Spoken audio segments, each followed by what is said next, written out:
ঢাকা মহানগরীতে ঘোষিত নীরব এলাকায় আগামী 6 মাস পুলিশ কিভাবে কাজ করবে সেই পরিকল্পনা অন্তর্বর্তী সরকারের মেয়াদেই চূড়ান্ত করা হবে বলে জানিয়েছেন পরিবেশ, বন ও জলবায়ু পরিবর্তন বিষয়ক উপদেষ্টা সৈয়দা রিজওয়ানা হাসান। আজ রাজধানীর হাইকোর্ট মাজার গেট প্রাঙ্গণে নীরব এলাকা বাস্তবায়নে সমন্বিত অভিযান পরিদর্শনে গিয়ে তিনি কথা জানান। পরিবেশ উপদেষ্টা বলেন, হর্নের বিরুদ্ধে পুলিশ ও পরিবেশ অধিদপ্তরের নিয়মিত অভিযান অব্যাহত থাকলে শব্দ দূষণের অত্যাচার থেকে মানুষকে মুক্তি দেওয়া সম্ভব। শব্দ দূষণ নিয়ন্ত্রণে নতুন বিধিমালা বাস্তবায়নে পুলিশকে আরো কঠোর হবার আহ্বান জানান পরিবেশ উপদেষ্টা। একই সাথে হর্ন বাজানো বন্ধে নাগরিকদের আরো সচেতন হতে সকলের প্রতি আহ্বান জানান সৈয়দা রিজওয়ানা হাসান।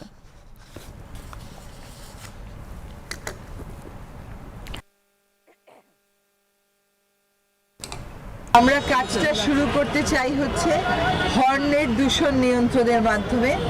আমরা যেখানে দাঁড়িয়ে আছি এখানেই তো বুঝতে পারছেন যে হর্নের কি অবস্থা, অথচ এখানে হর্ন দেওয়ার কোনো প্রয়োজন নাই। তাকান ঘুরে, কি কারণে যে হর্ন দিচ্ছে, এটা আসলে বদ অভ্যাসে পরিণত হয়েছে। নতুন যে বিধিমালাটা হয়েছে সেই বিধিমালায় বাংলাদেশ পুলিশকে ক্ষমতা দেওয়া হয়েছে, যেহেতু সার্জনরাই বেশি সময় রাস্তায় থাকেন, তারা সরাসরি ফাইন করতে পারবেন। আশা করি বাংলাদেশ পুলিশের পক্ষ থেকে একটা কর্মপরিকল্পনা নেওয়া হবে যে ঢাকা মহানগরীর কোন কোন জায়গাকে নীরব এলাকা ঘোষণা করা হয়েছে, সেই প্রত্যেকটা এলাকাতেই ওনারা আগামী 6 মাসে কিভাবে কাজ করবেন তার একটা পরিকল্পনা আমরা থাকতে থাকতেই আমরা চূড়ান্ত করে দিয়ে যাব।